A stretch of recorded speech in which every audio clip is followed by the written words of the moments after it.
Just say no. N-O-W. I want to know. Anyway, good morning, good afternoon, good evening. Wherever you are, how you doing? So,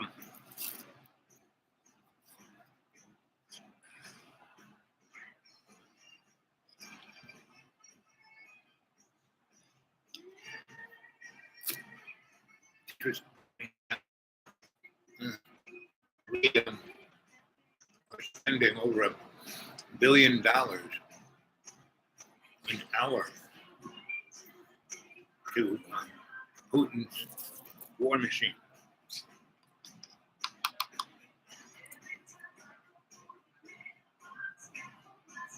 It's as if we want to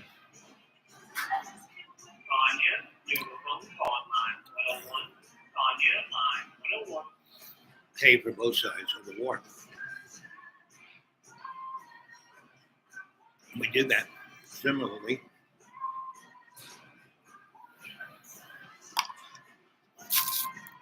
in Afghanistan, Iraq, Syria, you name it. We've Korean War, the finance both sides, North and South.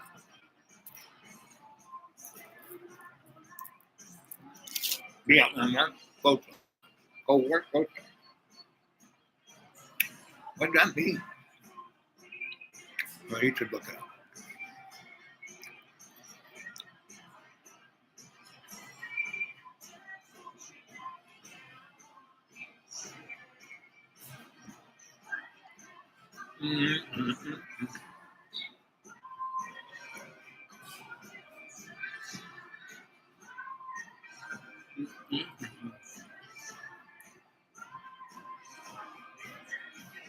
I'm feeling good, yeah. Good. So, earlier this day, I was having breakfast and lunch with you. The elevator music hallway.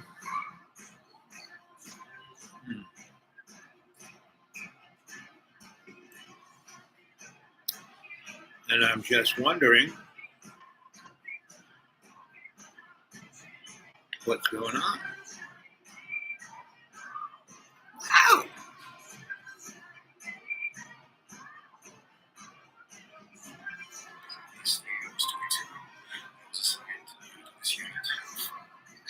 Russia's missiles cost $10 million each. $10 million each. Over 1,000 and destroyed military hardware, soldiers' salaries, and sanctions. The cost is immense. Some officials quietly argue that we shouldn't negotiate a quick end to the war because weakening Putin is more important. Thousands of lives could be needlessly sacrificed while we avoid a more reliable way to bring Putin down. We'll also share remarkable stories from Ukraine and see what Russians think of Zelensky. While the EU is sending €1 billion to help Ukraine, it sent Russia €100 billion last year for energy supplies. We're fueling Putin's war machine and keeping him in power with enormous wealth to cement his regime. When Russian forces massed on the Ukrainian border, oil prices rose from $75. Yeah, good old Exxon like that. A barrel. But as Putin's army began leveling towns, prices rose to over $110. Even oil company executives found it sickening, one noting that Western democracies finance a battle tank every 20 minutes. Ukraine claims to have destroyed around 500 Russian tanks, 118 helicopters, 96 aircraft, and 3 boats. Billions of dollars worth of hardware. And NATO hopes the war will ultimately prove too expensive for Russia. The wars in Iraq and Afghanistan cost the US trillions of dollars, leaving it weaker and poorer. Putin faces an even greater challenge. The US economy is 14 times larger than Russia's, and Ukraine is much more powerful than Iran or Afghanistan. $200,000 missiles are destroying $8 million Russian tanks. First time I heard this thing, it was 2 weeks ago. I was assigned to this unit to fight the tanks. So it blasts over the top of the tank, where the armor is the weakest point, and fires through the whole thing. It could even ignite the whole metal ammunition that is inside the tank. 40% of Russia's government revenue comes from oil and gas.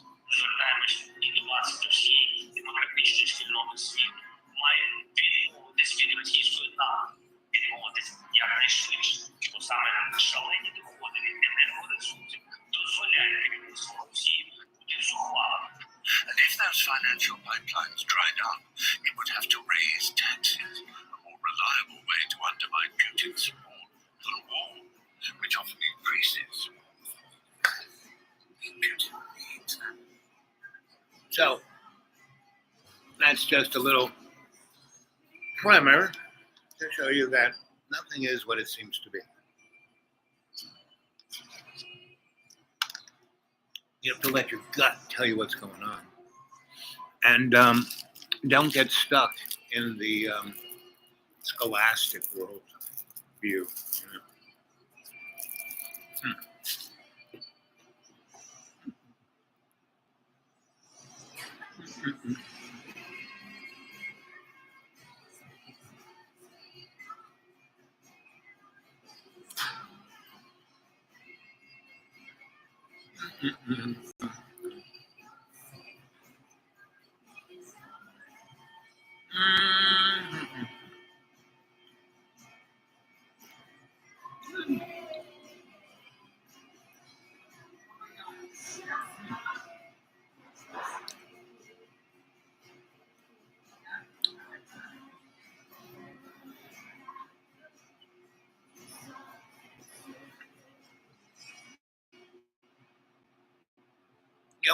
MD, and I'm over here at Publix. I'll probably be here another hour. I'm blowing cash all the time, but I live like a millionaire. So I only come, either Johnson City or to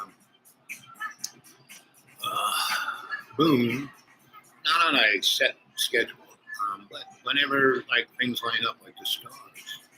And you know what Plato said? Wise man who forgot about his star and say, fool who's led one. So anyway, I basically had to see my doctor, I had to get my mail, had to go to the bank, and so all of those things led me here. And that's how it works, right? And I went to good old Walmart, and I only buy certain things. I buy a lunch at Walmart, a 2 size. That's $4, and that's a really good deal. And I eat that for a week. And here at Publix, I have good soup, so I get a bowl of soup, I have water, and that's $4. But at the other thing at Walmart, they have to. Their most valuable asset they have is floor space. So they get rid of stuff. So women's clothes, because they have fashion, goes through a turnover really, really. So I bought $300 worth of women's clothes to wear for $12. They were all on sale, 50 cents each. Shirts and pants. And, women's pants feel so good. They're soft and cuddly, and they're made out of space-age alien materials. I have this coat that I won't get rid of because it weighs less than a styrofoam coffee cup. And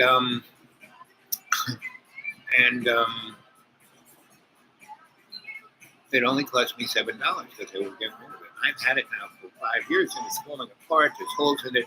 The stuff. I feel like one of those toys of a child that has been dragged through everything. And anyway. So Here I'm at Publix, and I just gave you a haiku, a little poem over the phone, along with background elevator music. So I'm at Publix. I'd sure like to know if you got the two novels that are works in progress, and what you thought of them. And kind of what they are. I write every day. And then I go back and sit through it. And I'm like Joyce, a cut and paste man. I'm James Joyce.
That's good. That's a good mix.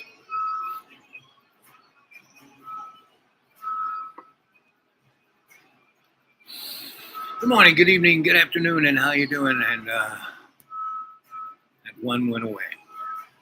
So, what do you think? Well, you folks in Europe, you know, you should be able to get hold of this. Wine department for customer assistance. Grocery to the wine department for customer assistance. Yep, Europe is lying. Go figure. Who'd have thought? Good luck. Yeah, so is this guy. This guy's lying too. John Rights J. really matter. They're a Marishanier. centerpiece of liberal theory. And the idea here is that if you can create a planet that's filled with nothing but liberal democracies, we will no longer have to worry about massive violations of human rights, because liberal democracies, by definition, privilege individual rights and hardly ever engage in massive violations of those rights.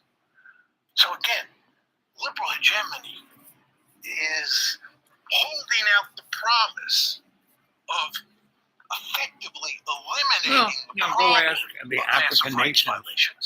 That's the first All the benefit. indigenous people. What's the second benefit? The second benefit, which all of the students in the audience will know right away, is democratic peace theory. This is the idea that liberal democracies do not fight against each other. Well, if liberal democracies do not fight against each other, which liberal hegemonists believe to the core, I'm sure many Canadians believe to the core. If you believe that, then if you create a planet that has nothing but liberal democracies on it, you have love, peace, and dope. What else can you have? There's going to be no more war. You all know Frank Fukuyama's very famous piece, The End of History?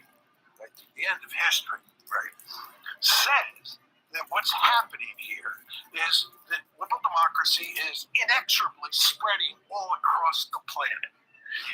And we're eventually going to reach the point, Frank says, where there's nothing but liberal democracies on the planet.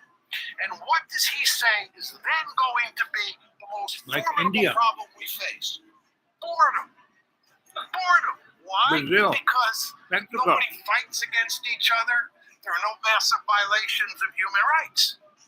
So you can see where if you have a country like the United States, right, that's a thoroughly liberal country, that it's going to think that spreading liberal democracy What are liberals? But people who feel guilty is about a really being good racist thing, because it's going to bring misogynist, peace to the world and and eliminate imperialists. They human feel rights guilty violations. about it. But do they The stop? third No. reason that the third benefit that we think you're going to get from liberal hegemony is it's going to make the world safe for democracy, for liberal democracy.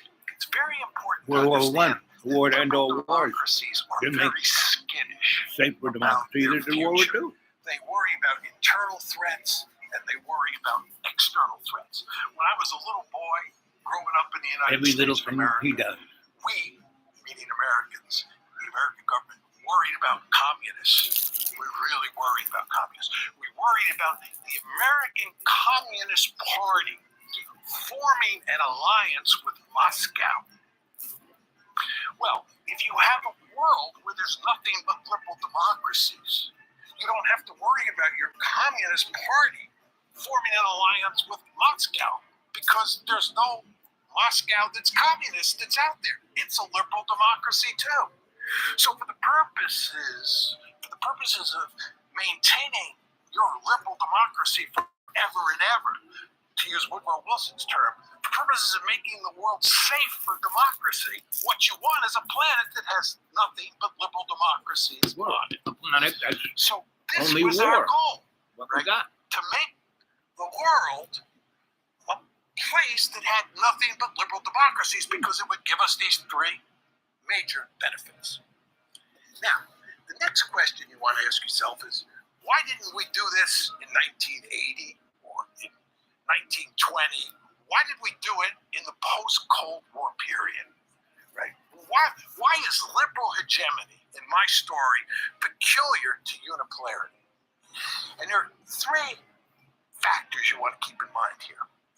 First, and this is a general point you should all keep in your frontal lobes over the years moving forward.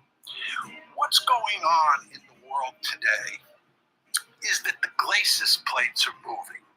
We're going from unipolarity to multipolarity. And when many of us in the room, I'm talking here about the old dogs, when we were young, we grew up in a bipolar world. And the glacis plates shifted in the late 80s, early 90s, and we went from bipolarity to unipolarity. So in my lifetime, we've gone from bipolarity to unipolarity, and we're now We're going still to multipolarity. bipolar, so. All of those of you who are trying to make sense of what's going on in the world today, and you can't figure out what's happening, a large part of the story is that the glacis plates are moving, and all sorts of adjustments are being made. There are all sorts of consequences from this. But anyway, we went, when the Cold War ended, from bipolarity to unipolarity. Now, why does this matter? Introducing Ziba, the world's first hands-free sneaker built for comfort. You heard that correct. Zibas are hands-free. It was so hard to come running out of a hell that nobody believed existed. My name is Kathy O'Brien, and I'm a survivor of MK Ultra mind control. The MK Ultra program was to ultimately control the minds of the population for implementing what Adolf Hitler first termed the New World Order. When girls reached age 30, they were sacrificed. I was going to be well. I was to go out in a blaze of glory and be burned.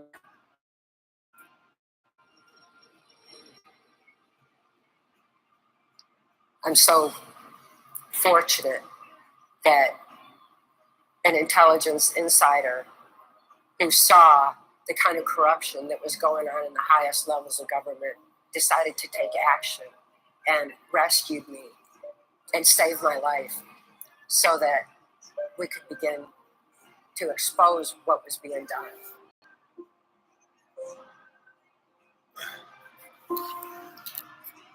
Listen closely. So much, it really. I'm back. I didn't know if you got any of that, but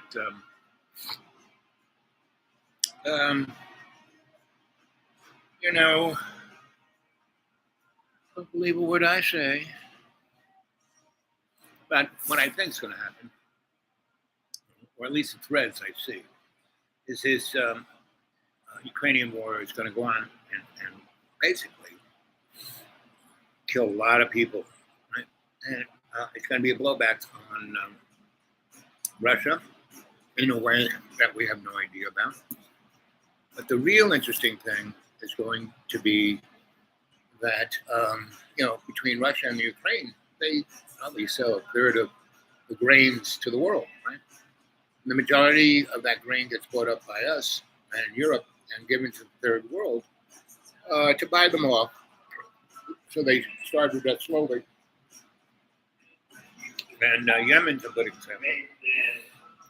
I mean, there's a war that Saudi Arabia and the other guys, whether EAs or UAs or somebody A's, are, hitting these poor people on the ground with cluster bombs that the U.S. makes, dropped from, F-18 Hornets that the U.S. makes, and not only makes, but we train their pilots and we maintain their equipment and do everything that, put the bombs on the airplane, set them all to go. The Arab guys get in and fly them away, and they have flown the mission on simulators from their camps and got the airplane taken off and cluster bombed, just like what happened in Syria. Same thing happened in Syria. Same thing happened in Afghanistan, and Iraq, and Libya. Right? So what's going on in Ukraine is what we already did for the last 20 years. But we did it, we made money out of it. Right? And we rearranged the global picture. And we need to get rid of China and Russia, or at least tame them to the point where they fit in, right? And we made them what they are. It's like Mary Shelley's Frankenstein. And that's what Mary Shelley's Frankenstein really is about. Mary Shelley's Frankenstein is a book about bad parenting. Dr. Frankenstein creates the creature outside of the mores of God and spirit, and and we already do that. We are already doing that. We have AI, we have robots, we have genetically modified creatures. EVEs are those little gray creatures people see coming out of flying saucers, right? They're extraterrestrial, meaning not from Earth, biological entities. Well, yeah, they don't come from Earth. They come from places like asteroids in the Kuiper Belt and on Mars and on the moon, right? And the Nazis have been on the moon. And when guys like George H. kick the bucket, their body, their mud puppet goes, but they are telegenically downloaded into a creature's body that's on one of those off-world places. And that is what this entity called Stellar Warden. We're the prison planet. So that's been going on, since way back, before Babylon, way back. So what can I say? Let's see if our good friend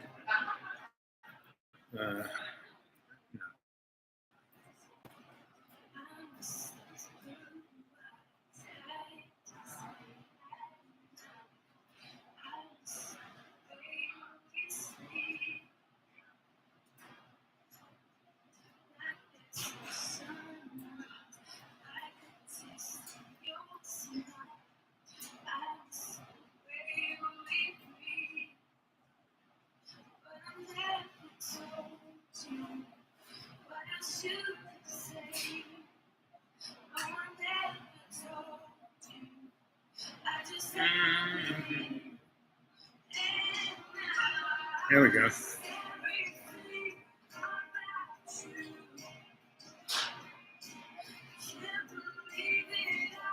see if our girlfriend answers.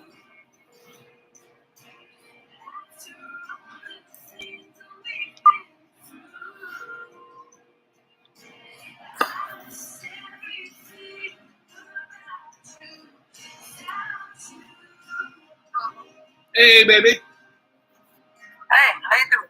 Oh, I'm at the supermarket. There's my beautiful face, and All right. and there's your beautiful face. And Yeah. Well, you my boyfriend? what? My boyfriend. Oh, that's your boyfriend? Oh, Yeah, there's your hold on. boyfriend. There, a boyfriend. What's up? Oh, we are on Dreamy Dreamland with Sensei Al Bob, and Lana's one of the stars of the program. She's the voice of truth, right? She's the voice of truth if you've been hanging out with her, right? Yeah. Where you from? Yep. So, you need to, you are a lucky guy. You are a lucky guy to have Lana in your life. You need to treat her like a queen. But where are you from? Where you from? Oh, I'm from everywhere. I was born in Paris. I grew up in Harlem, New York. And I lived in Ireland. I went to school at Trinity in Dublin. Colombia. And I lived in Brazil, and I lived in Jamaica, and I lived in Manhattan a good 30 years. People all over the place.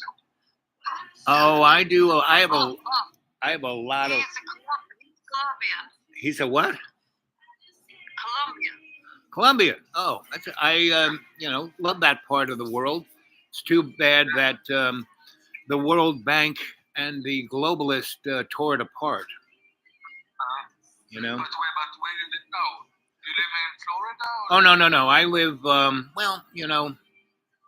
I lived in Virginia. I the last 30 years of my life until I died in 2014, I was a corporate consultant and a what was known as a itinerant scholar.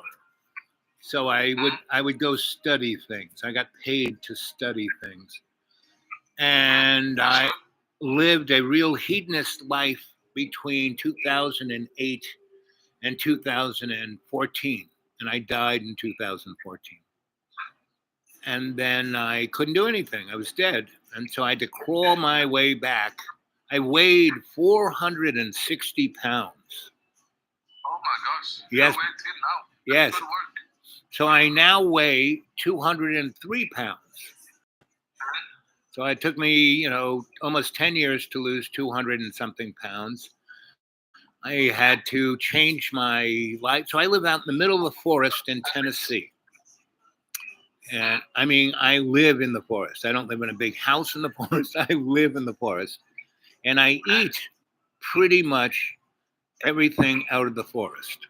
So that's what has enabled me to stay alive, right? So I'm in my 70s, and around 2000 and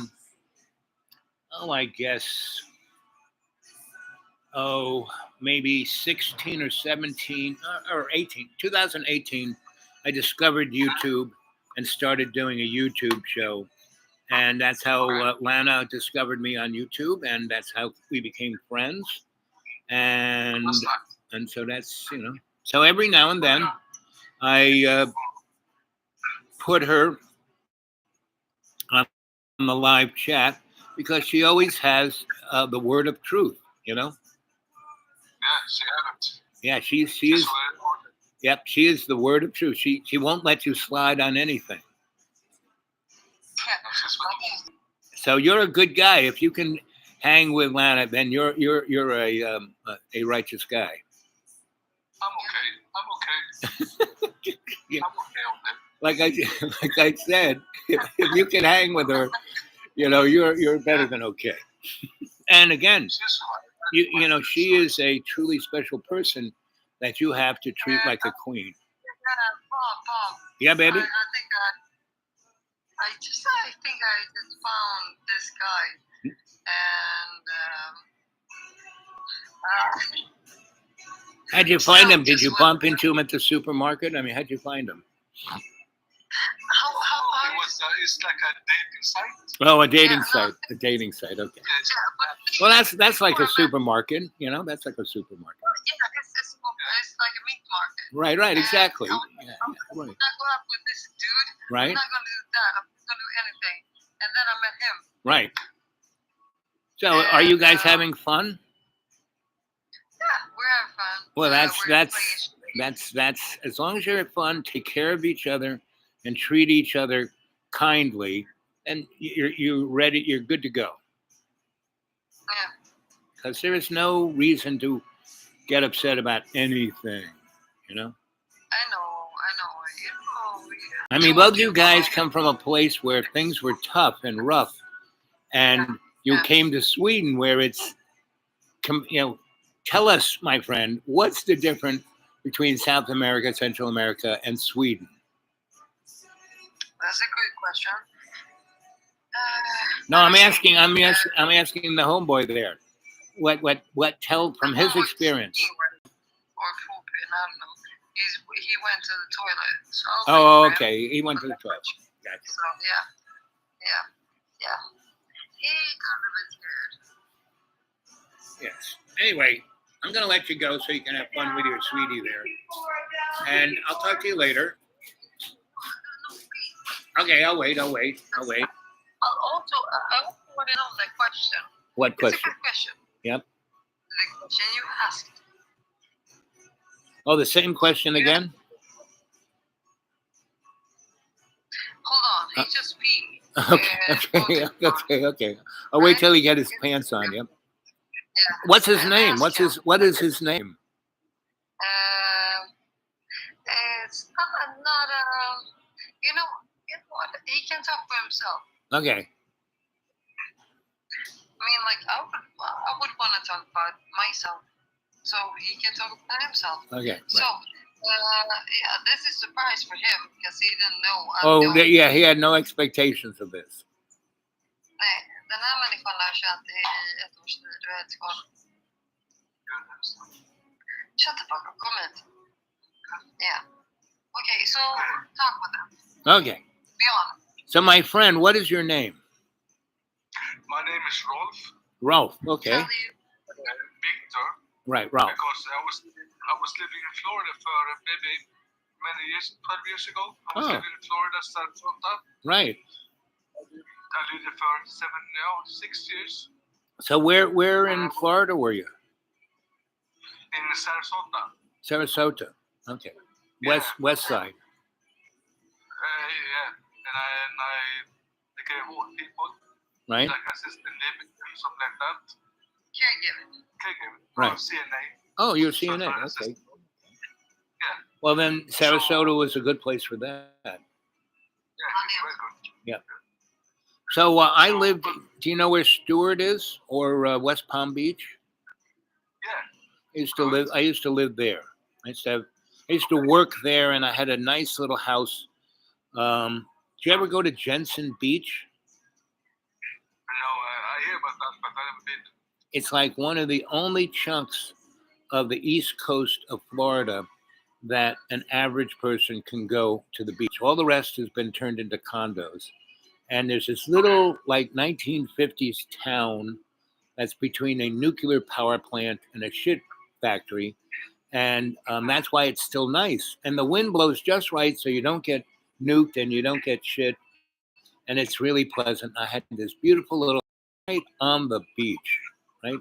You couldn't beat it.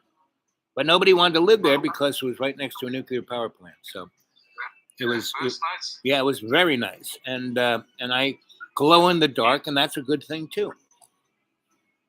So anyway, so you're a Floridian, you're a CNA, and so when did you leave Colombia? My mom is Colombian. My father is Swedish. Oh, okay.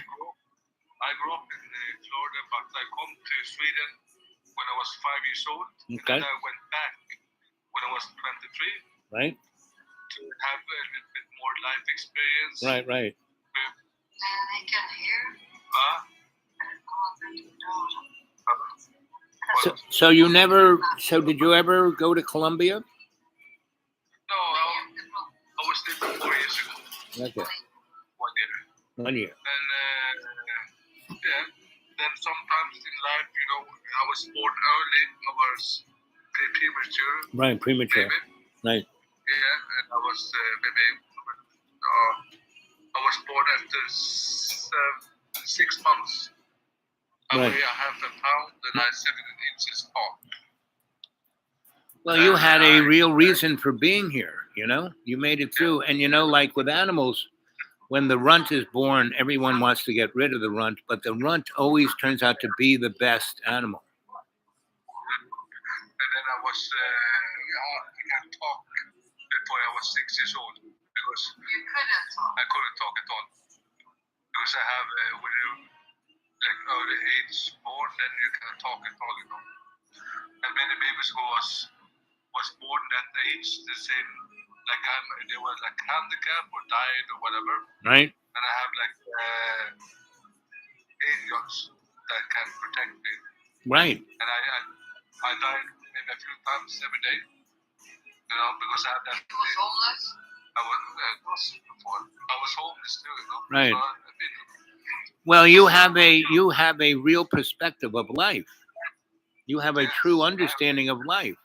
Whereas most people, they have no idea what their life is. They are superficial. They have no experience, and they can't be empathetic. You are a really empathetic guy because you've gone through all of this. So then I was homeless. Right. And in Florida. when I was. When, where and how old were you when you were homeless? I was 26. And where were you? I was in Sarasota, Sarasota. and I met a few guys. One guy was having his own company with a nice car, and he was married and everything. But he took drugs, and he lost the marriage and the house and everything. And he was homeless, so he slept under the houses before they take away the house or build a new house. Right, He slept right. Under the house. Yep. And then I was went in with him, and we went to the shop in Florida.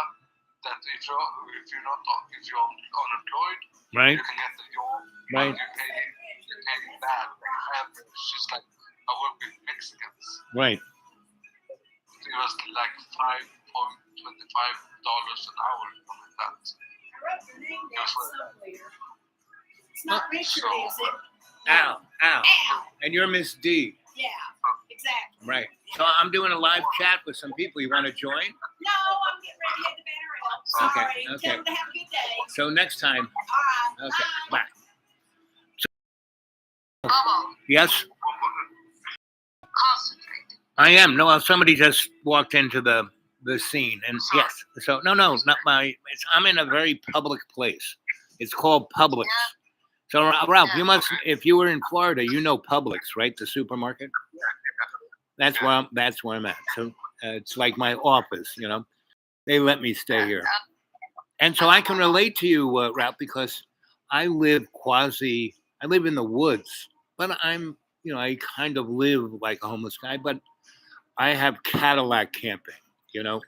I've been there a long time. I have water and heat and a place.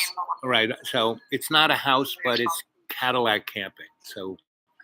Bobo, Yep. don't be modest. Don't be modest. Okay. Don't be modest. I know damn well that you don't. I mean, I know you. Right. You've been like everything. I've been everything. Come on. Yes. Right. But Yes. I'm more interested in Ralph's story. Ralph's story is a great story. Rob's story, he's just a bit like a roof. What is it called? He's a bit proud right now, but his story is probably quite the same. He was like the first. I'm sorry, Ralph. Rolf. Yeah, it's a speech. Right. Whatever. I'm gonna tell you the truth. This dude, why I liked him is that he's been through the shit before he was born. Right. Exactly. And then 4 times before. And He dies every day, and he comes back. And he had a dad that was a sea captain, and a mom that's glorious. And she's still alive. And he's so beautiful. I mean, like, when I look at him, it's, Well, you two have found each other in a way that you can truly, at this time, it's the best thing to happen to both of you. It's good. It's good. It's very good. Then if you like that is on my head. But after a while, after a few years, Yep. in life you get like tests. In life, it's like when you meet somebody, it's like test. Right. It's hard. it's supposed to be like that. Yeah, it's supposed to be like that. Then the important is that how strong we are together. Right. And all you have to do is in every day, in every way.